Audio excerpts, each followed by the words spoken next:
Isang pagpalang umaga po sa ating lahat. Muli ako si Nietz Bashan and welcome to our daily devotion with Pastor Russell Ocampo. And today is December 14, 2025 and our topic is all about bakit sinabi ni Jesus na siya ang pintuan. So our concept is all about Jesus the gate.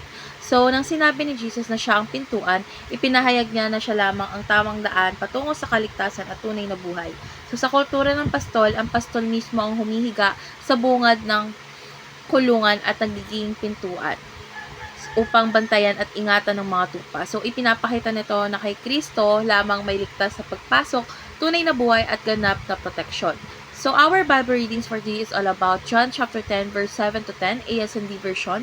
Sinabi ni Jesus na siya ang pintuan, ang sino mang pumasok sa pamamagitan niya ay maliligtas, makakapasok at makakalabas at makakatagpo ng pastulan. Dumating siya upang tayo'y magkaroon ng buhay at buhay na ganap. So, ngayon dadako na tayo sa ating teaching. So, yung first teaching is Jesus is the gate of the sheep. So, si Jesus ang mismong pintuan na dinaraanan ng mga tupa upang makapasok sa kawan ng Diyos. So, hindi siya simbolo lamang kundi ang mismong daan ng ugnayan sa Ama. So, sa Kanya may katiyakan ng pagtanggap at pagkilalan bilang Kanyang tupa. Second is Jesus the only way to salvation of the sheep. So, malinaw na itinuro ni Jesus na isa lamang ang daan tungo sa kaligtasan at iyon ay siya. Ang lahat ng ibang paraan ay hindi nagdadala ng buhay kundi pagkawasak. So, sa pamamagitan ng pananampalataya kay Kristo, natatanggap natin ang kapatawaran at buhay na walang hanggan.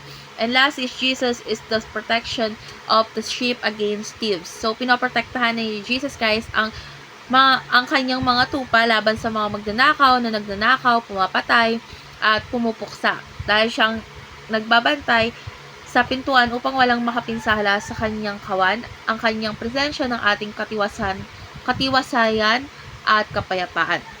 So, ngayon dadako na tayo sa ating application. So, yung first application is stop following strangers, instead run away. So, tinuruan tayo ni Jesus na kilala ng tupang tinig ng pastor at umiiwas sa tinig ng iba. So, kailangan maging mapagmatyag tayo sa mga aral at impluwensyang hindi mula kay Kristo. So, kapag hindi ayon sa salita ng Diyos, lumayo tayo agad. Second is stay away from Satan's temptation. So, si Satanas ay dumarating upang iligaw at sirain ang ating buhay. Buhay espiritual, rather. So, sa pananatili kay Jesus na ating pintuan, may lakas tayong tumanggi sa tukso. So, ang pagsunod kay Kristo ay naglalagay sa atin sa ilalim ng kanyang proteksyon. And lastly, stick with the flock of Jesus Christ. So, nilalayo ng Diyos na mamuhay tayo bilang bahagi ng kanyang kawan, hindi nag-iisa. So, sa loob ng iglesia at komunidad ng mananampalataya, tayo ay napapalakas at napapangalagaan. Ang pananatili sa kawan ay pananatili sa kalooban ng Diyos. So, ngayon nadako na tayo sa ating last part, which is our discussion. And our discussion talks about what temptations are you experiencing right now. So, ang mga tukso ay dumarating po sa iba't ibang anyo, maaaring sa kasalanan, sa maling desisyon natin, o paglayo sa Diyos.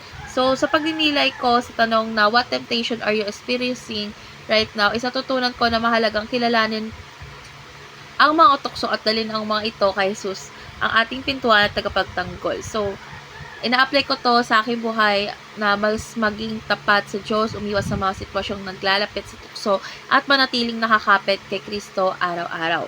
So, ngayon na let's pray po, Lord God. Maraming salamat po dahil ikaw ang aming pintuan, ang tanging daan sa kaligtasan. Lord God, tulungan mo kaming makilala ang iyong tinig at umiwas sa lahat ng tukso at maling daan. Lord God, panatili mo ang aming kawan at ipamuhay ang buhay na ganap ng iyong binibigay.